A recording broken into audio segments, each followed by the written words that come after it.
Ụmụnne m na ụmụnna m ele otu ọ nọrọ unu hwekwurichi ọ nwanne ọnụ nwanyị mba nnọọ awụchasịala nụ m iyi.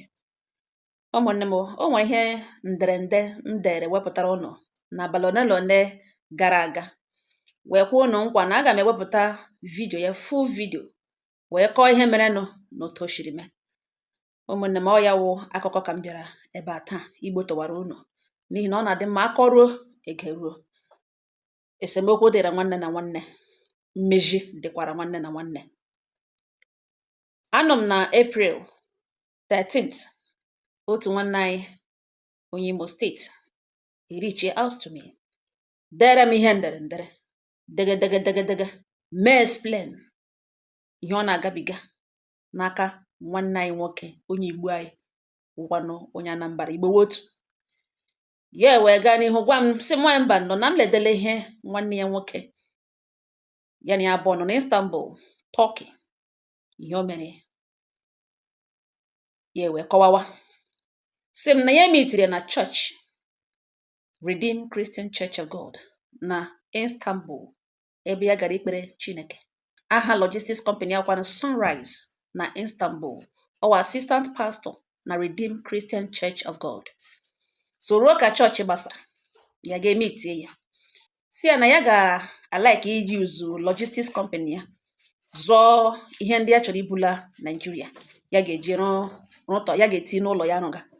Ọ si oke na nsogbu anọ o ji aka ya kpọrọ ya gaa na company ebe a na-produce distance ya esoro ya gaa. Ka ya rutere na the company, Chukwu eme ebere, company nọ on promo. Na company ahụ wụ ịkwụta part payment after production, ngwa ahịa gị dị ready gị weta balance. Na ya abụọ so n'ụkwụ gaa na the company. Ya wụrụ na company ahụ nọ na promo, ha nọ promo that period of time. Ya nọrọ nga select ihe niile ya chọrọ, echekie ya ya wụ these goods ụnụ hụ ga-ebe ugbu a na leweni ya ma Jacuzzi ma heater ma WC, ihe ndị a nọ hụ ga-ebe a dịkwa otu o si na-aga. Unu lee anya kewu reflection of the nonso a na-ekwu okwu ya. Lekwe ya kemgbe a na-asọtụ ahịa echeki ga ya ekwuo ihe ndị ọ chọrọ, ya bịa wetazie part payment ya kwụọ company part payment of $1,000. Sizi ha oke na ọwụ na company produce cha ahịa ya dị ready, after production ahịa ya dị ready na a ga-akpọzie ya wetazie balance. Ya alawa nọnso alawa. After some time nọnso akpọzie ya si ya na ahịa ya adịla ready. Ya so oke ka ya sendere ya ego ahụ ka ọ ga-akwụọ ya the company, n'ihi na ọ ya nwakpọrọ ya gaa na the company.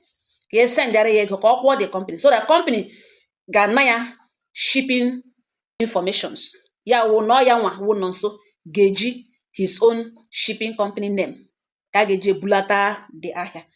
Ya gwa ya so oke na ọ ga-asubmit gwa ha na company ya ka ọ ga-use, then ya sendara nọnso ego a ọ kpọọ ya so nwetele ya CS na ya nwetele na ya agawala ebe ahụ na ya erutekwenụ kpọghachi ya na ya akwụọla ụgwọ ahụ na company ebuterele the whole goods na office ya na ihe ọfọziri na gịnị shipment. Ya so oke na ọ chere before na-eshipụ the ngwaahịa ka ya zụtakwa ụfọdụ ngwaahịa tiri ya bịa zụọ light na enwere ọkụ nke ya zụrụ $600, zụọ ọkụ nke ọzọ $1,300, adịga total ahịa ahụ wụ $10,000. Kwụzie ya ụgwọ ọ ga-eji shipụ ahịa anụnta to Nigeria. Na nwanyị mba nọ mza na ọ ebe a na-aka okwu gbanyere na steji a ka anụzi n'elu ya ka anụzi. By then o nyere ya receipt ya ejiri sendịara ya company ego kwụọ ụgwọ ahịa ahụ company butere na ọfịs ya. Nọnso enyere ya receipt, sendkwara ya information that na company edeliverla those goods n'ọfịs ya na ihe ọfọziri na shipment. Ụmụnne m, steji ugbu a ka anọzi na 2019 na baiga coronavirus. Ọ gwazie si enwe ndidi after the coronavirus ka proceed ya so oke. Baiga 2020 February ọ gwa ya na ya push ole dị ya ship ole dị ngwaahịa. Na that time kwa ka nwanne ya nwoke senior brother ekpotara ya Istanbul ga-eshipkwe other things ọ zụrụ ka ha niile nọrọ na the same container. Ya so okay. That 2020 ya na-ele n'anya ka a sị na ngwaahịa eruole. After ọ kpọrọ na that 2020 February na-eshipule ejuele nna kpọkọrọrọ m. Ya anọga nọ 3 months. Ya anụhụ na ahịa erutere Nigeria ọ na ọ ka nọ n'ụzọ. Ya kpọọ ya si ahafa ọ gwawe that na container bụ dị ahịa gawara Zimbabwe na ọ ga-eshizi Zimbabwe gawa to Nigeria. Ya so okay. After some time again ya kpọọ ya ọ sị na container ha ga-eme ya offload na a ga-ejizi another ship from Zimbabwe buru ahịa ahụ gawazie Nigeria. Ya so okay.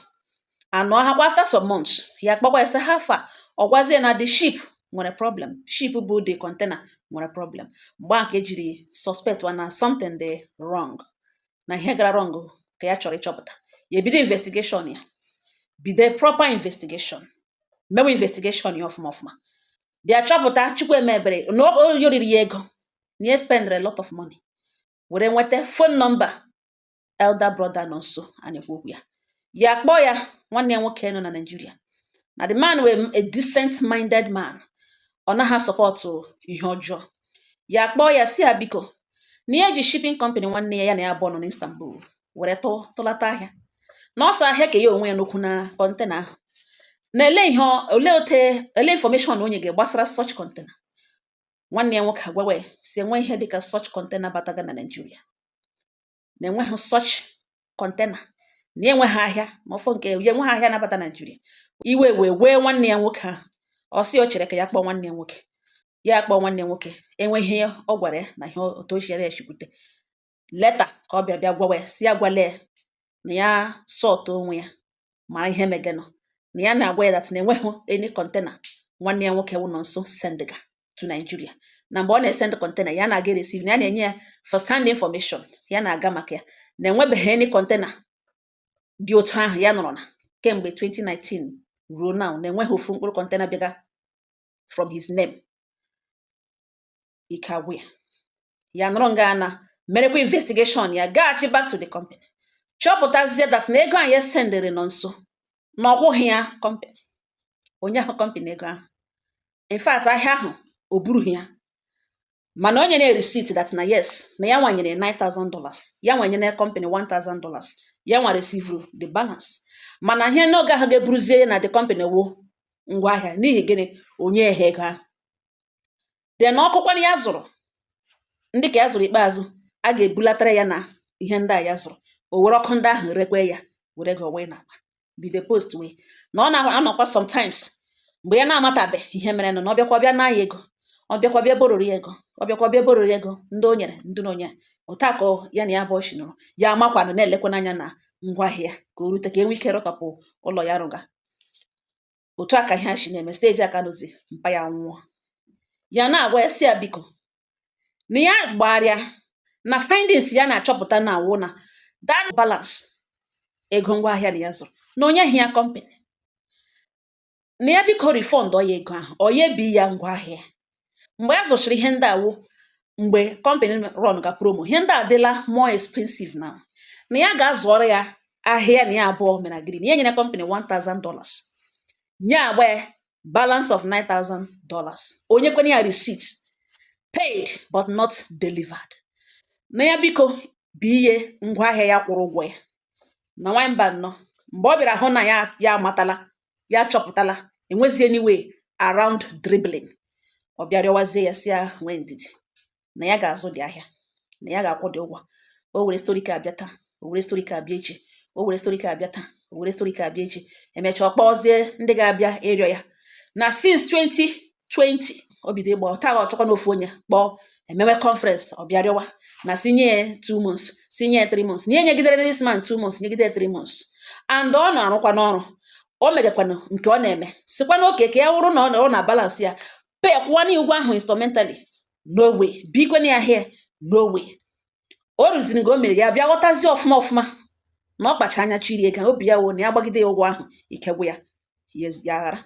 Na since ahụ ruo nga n'ugbu a na ejuele nna kpọkọrọrọ m na mbiko were akụkọ nọ gbotoro ya ụmụnne gbotoro ya mba ụwa na ihe ya ga-eme na ya ga-ele anya n'azụ eme ya na this man mere ya echefule na somebody mana o riri ego bịakwa na-ebikwa ya ego n'elu ya nọkwa n'elu ya o nwere nke ọ na-eme sikwa na oke ka ya si ebe ahụ kwụtụwa ya ụgwọ nwe ni attempt o mege iji kwụọ ya ụgwọ ya ihe o megeziri na-agbagharị achọzi ihe ọ ga-eme ka ete ya up na-achọzi ihe ọ ga-eme ka o bula ya ụtọ ọ na-eshi ebularawa ndị ọzọ n'ihi na ya wụ nwata nwoke nwanne anyị nwoke a na-akpọ na nso enwekwala onye ya na ya abụọ mere ihe ka vidiyo post ya na peji ya bushikwa receipt ote the young man forward vidiyo receipt and ote ya na this our brother shiri mee business onye ka onye Delta otu a ka o shi gbere ihe niile gbotowara vidiyo mụ na manụ vidiyo ma nọ na-akụ nke nọ na chere ka m bịa ya palie ya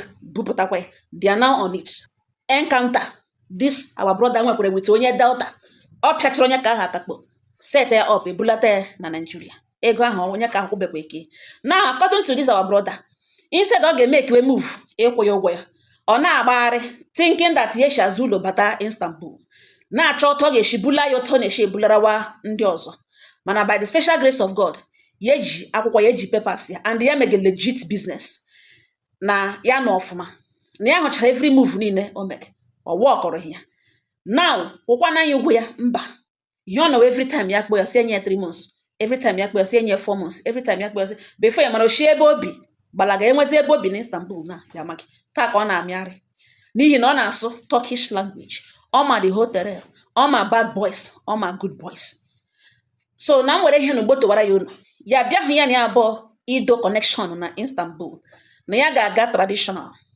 ka ọ hapụ ịwụ na enwe ihe mewere nọ ndị ụmụnna ya elewe anya ebe ọzọ ka ha hụkwa na ihe o metere ka ọ na-arịa na ya agaghị agha na ya agaghị ekwe na ọ wụrụ ego ya butere na drọg mmanya echefuole ya wụrụ ego ya zutere n'ohi mmanya echefuole na ihe awa ego ya tara ahụhụ rụta and e nwere other logistics companies maka ndị China nwere dị enwe nke ya yuzuru na nke ya yuzuru na nke nwanne ya ọ bịa mee ya echeta ebewe asị m biko nwaanyị mba nnọọ mza na m were akụkọ n'ugbo towara ya ụmụnne na lekwe pikchọ nwoke ya na-ekwu okwu ya lekwe fon nọmba ya lekwekwanụ ihe ọ na-arụ na Istanbul ihe eji mara ya ewere ma pikchọ nwoke na pikchọ ya wụkwanụ nwanne ya nwoke wụ nọ nso the whole pictures send ya phone nọmba ya na ọ bụrụ na m post wee na post o pikchọ ka ụwa mara onye a na-ekwu ụmụnne m okwu ekwulekwucha m si na m anụ na m ihe ikwuru ihe mere n'ụwa okwu dị mma ịnụ from ọnụ abụọ mmadụ abụọ na-ese okwu dị mma anụ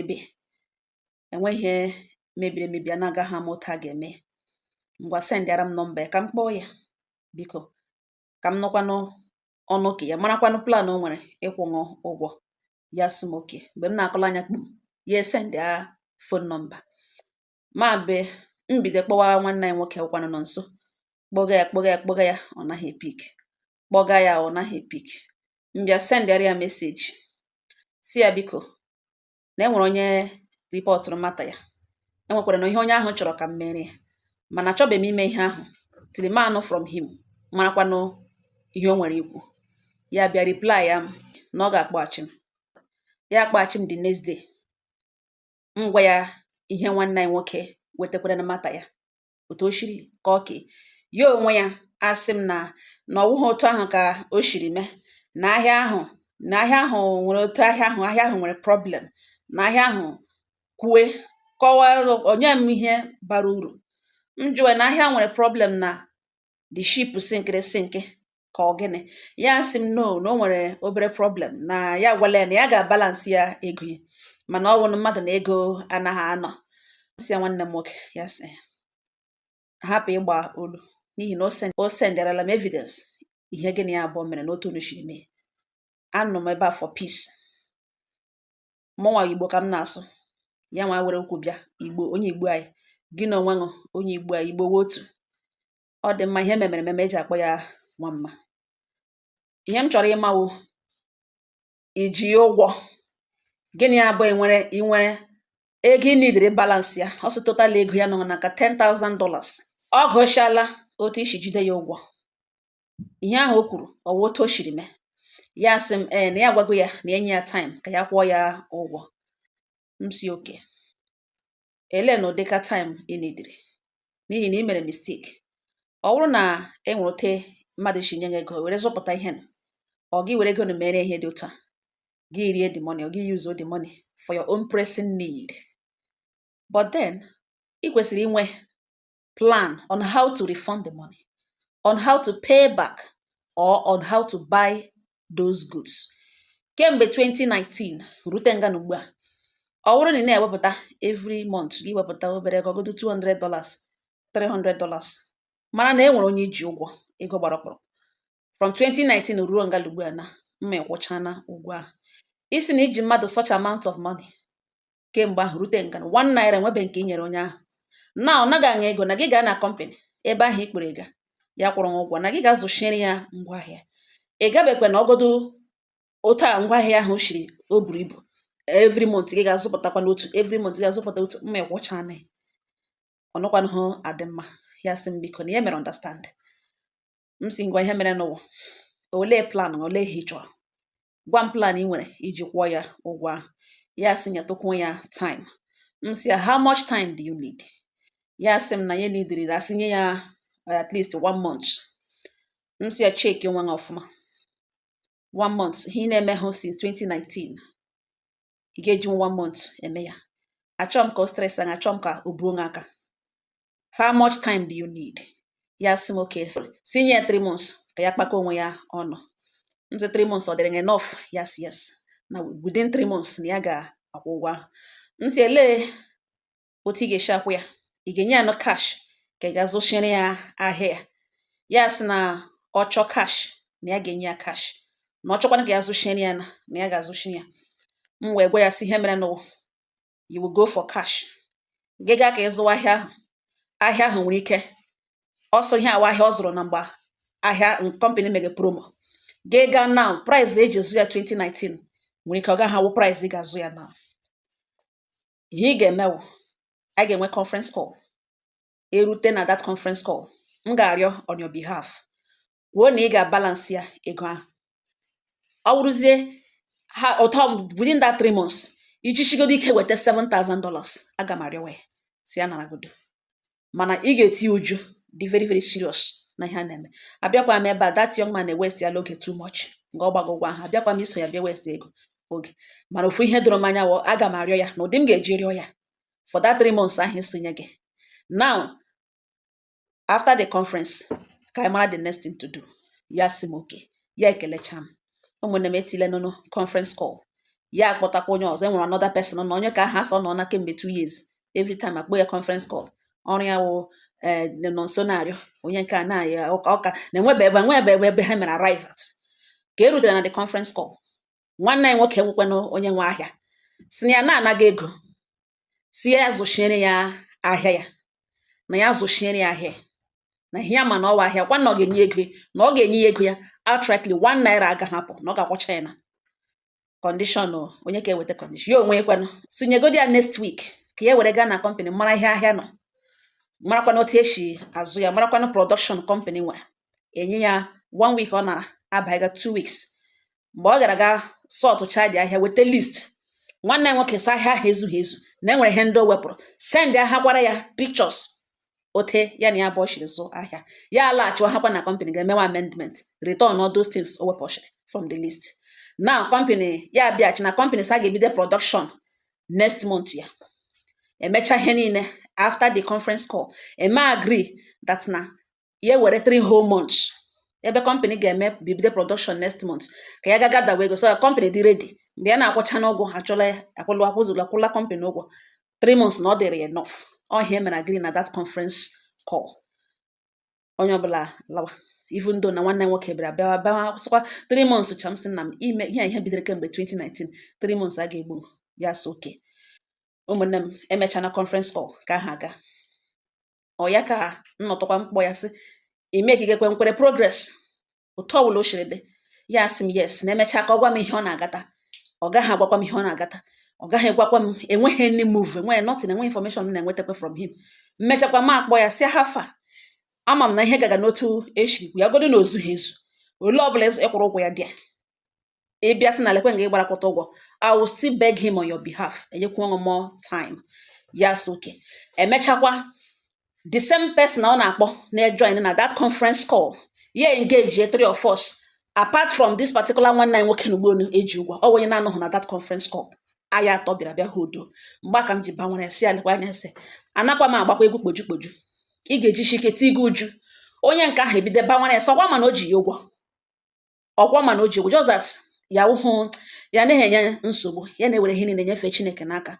Na this young man o ji jide ya ụgwọ, na ọ dị otu o si eji ụgwọ, na ọ dị very very bad, otu o si akụchi ego ndị mmadụ, na onye nke a dịdị ready ịhapụ ego a, na ọ bụrụ na ndị ọzọ hapụrụ ya, na nke a ga-ahapụ na ego buru ibu, na ya chọọ wee otu a nwaanyị abatara n'okwu a na and I like otu esi handle this matter. 3 months dị enough, na ngọhie ọbụla ọ ga-eme ya eme ka ahụ na-abara ya, mụ onwe m na-arịọkwa ya si ya biko jisie ike. Ya sị oke, nsogbu anọ ụmụnne m, emechaa ka aha aga. Ọ ya ka m na-akpọzi ya, m nọtọ m akpọ ya ka m mara movement ome, ka m mara plan ya ma ọ ga-agakwa ote utu shiri kwu. Eme ya sị na ọ ga-akpọ m ka ọ gwa m otu eshikwute. Ụmụnne m, anọzi m 1 month aga, 2 months aga, ihe a wee ije anyị bidoro kemgbe April 13th rute late last month. Ya wụ mgbe Very Dark Man posturu vidio ya, ahụkwala m the video, ọ ma na m ahụ na the video, na akpọrọ m ya sị ka m mara ebe anyị nọ. Ya sị m na ọ ga-akpaghachi m na kemgbe abalị na ọ mmiri mmiri ka ya na-aṅụ, na nwanne ya na-anwụkwa anwụ. M sọ gịnị, enweghị o kwere agwa m, ya gbanyụọ fon. After 1 week, 2 weeks, 3 weeks, ihe awụ 3 months ahụ e nyere ya agaalawo.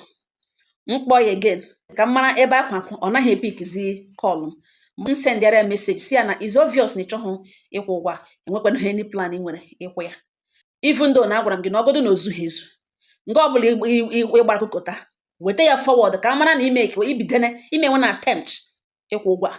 Anụzikwa ha from you. That means ihe ọ pụtara wụ aga m epostụrụ nwanne anyị nwoke ihe na ọsọ mpostụrụ, which was his initial reason for contacting me. Nke a m bịara bịa kpọwa gị, mụ na gị enweghị okwu, onye eme enough evidence, mana nke a m sị ka m know from you ọwụ n'ụdị m na-eji eme nke m. Enwe onye a ga-ewegere datin ya otu ahụ she forward tako gị na-alụ, gị ga-alụchi onye sendịrị your information to such blogger. Now ebe ị na-achọghị reply m, ị chọghị ịkpọkwana m, ị chọghị ịgwa m sị lekwa ị nwetala $100 ọ ịzụta otu pipe, is obvious na ị chọghị ịkwụ ụgwọ. M send that voice note tina anọ mkpọkọrọkpọm. Ihe o meziri ga-akpọzi another man, ọsọ wụ a lawyer, gaa chụọ ahụkwa back to nwanne anyị nwoke ka ọ gaa rịọ ya on his behalf. Erutelekwa ha agwa lawyer ihe mere nụ n'otu o shiri mee. Mgbe lawyer bịa baịtazie na dị okwu, lawyer gwa ya sị ya nwakwala nwa kpọkwa nọmba ya again. Ya agba ihe ọ gara wụ ka ebido he like all fresh case, ka lawyer ahụ bido rịọ nawakwa zụwakwara ya time because o filiri na side kem time kem agala. Ya gakpọrọ na dị mgbe ka nwanne nwoke jiri gwa m sị nwa mba nnọọ na m mere ya destin, na ya chọrọ ka okwu apụta n'ịntanetị before ya alụwa ọgụ dịrị, na m bupụtara ya okwu nọ enwe ndị maara ya, ndị ụlọ ha, onye ọbụla ga-akpọ ya na ihe ya ma wee gwe, na mbupụtara okwu na ka ya dị shọ na ya jụzuola ya ogu ebe niile before na-alụ ọgụ dịrị. Ụmụnne m, ọ ya ka m sị ma bịa gbotowara ọnụ taa. Ana m arịọ ọ na ịma onye nọ nso ịnọ na Nigeria, ịma the family, biko ọ dị mkpa ka eriche out share na vidio ka ha nwee ike mara na ihe na-achọ imebi. Ọzọ dịka ibe ya wụ ụmụnne anyị ndị nọkwa n'Istanbul, enwe ebe Igbo na-anọ, biko lebara nụ nwanne anyị nwoke nọ anya. The rate o ji emegidege ndị Igbo ma ndị na-awụghị ndị Igbo, ọ dị too much. Mana na ihe unu ga-eme kọlụ ọnya tụ ọda, ọ wụrụ iwelatara ya na amara ya gwa na ịma ihe a ga-eme ebe ahụ. The matter agawala n'ụdị na okwesịghị ekwesị. Biko arịrịọ ka m na-arịọ unu busara nụ m vidio, enwekwa ihe unu ga-agwa nwanne anyị nwoke unu agwa ya, n'ihi na o nwere ndidi. Eche m na mmadụ ga-elecha esi na omega gịnị, ihe wụ onye ya na nwanne ya nọ na far land, ala bekee, ya erute ebe ahụ. Ụnụ mana nwantị nwute ndị isi ojii wụ ịbịa hala ebe ahụ, ị gaghala ala bekee hụ onye na-asụ ngasị onye abụ onye Naijiria, ọtọmatikali ọ ghọọla nwanne ma fọzikwa onye na ya na-asụ otu olu. O nwere other logistics companies ọ na-eyuzi, ya sị ka ọ gaa yuzuo nwanne ya. O kwesịrị na ka o bewe akwa ahụ berute ya ugbu a kemgbe 2019. Ọgọdụ na ọ na-eweta everyday ewepụta every month ewepụta $100. Ọgọdụ ma ọkwụcha nga ọ gbara akwụcha mara na ọ kpọta gị ụgwọ akwa gị, o nweghị any attempt omeke, o nweghị anything omeke. Ihe o mesịrị shizi na azụ na planzi ịga set ya the young man up ka enwe ike bulata Nigeria, n'ihi na enwere onye nke bulatara. Ụmụnne m, ọ dịla nụ mma, ụdịrị ihe ọ dị na mma. Ọ gịnị wa akwa a enwe onye Igbo bewere nọ lee ya ọwụ onye Igbo ibe ya tiri ya ọrụ nụ mma. Biko ndị Igbo anyị, ụmụnne anyị ndị Igbo n'ebe ahụ, dize nọ nso Okafọ, o mebigara anyị aha anyị, o mebiga aha ndị Igbo. Mgbe Very Dark Man kọrọ akụkọ gbasara ya na ihe o mere nwa Delta, unu gaa na comment section, ọwụghị obere ihe. Unu gaa na comment section, ihe daga ebe a ndị Igbo people. Ọwa aha ndị Igbo ka a na-emebi. Ụmụnne anyị ndị nọ n'Istanbul, lebara nọ nso Okafọ anya. Ọ bụrụ na enwe ihe ọ na-eme, mara na ọkwa na ihe ọ na-eme mara ya igwu wayo imegide ụmụnne. Unu chọwe bulatara na anyị nọ na Nigeria. Ọ nọrọ ebele ihe o mega ga-eshi ọ ga-adịcha like this. A ga-ama ihe a ga-eme. Enwe ka unu metega ebe ya lote ebe ọ ga-emeta ọfụma. Ụmụnne m ya wee wụrụ ya. Ọ ihe ọsọ bịa gbotowara ọnụ. Unu echefukwele. Aha ya wụ Nonso Okafọ. Ọ wụ ya Anambra State. O bi n'Istanbul, Turkey. Assistant pastor na Redeemed Christian Church of God. Ihe a m kọga ebe a na mere na 2019 till now o ji nwanne anyị $10,000.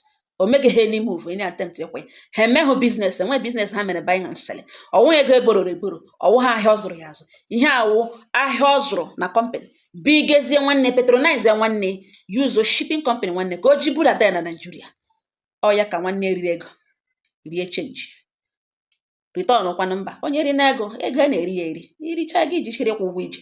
Kemgbe 2019, no attempt eji akwụ ụgwọ ụmụnne m ọrụla mma. Ọhịa ọsọ m bịa gbotowara ọnụ. Nwekwa ihe unu ga-agwa nwanne ya nwoke, unu gwa ya. Ọ nga ọha nọ m n'ọnụ. Udo dịrị unu.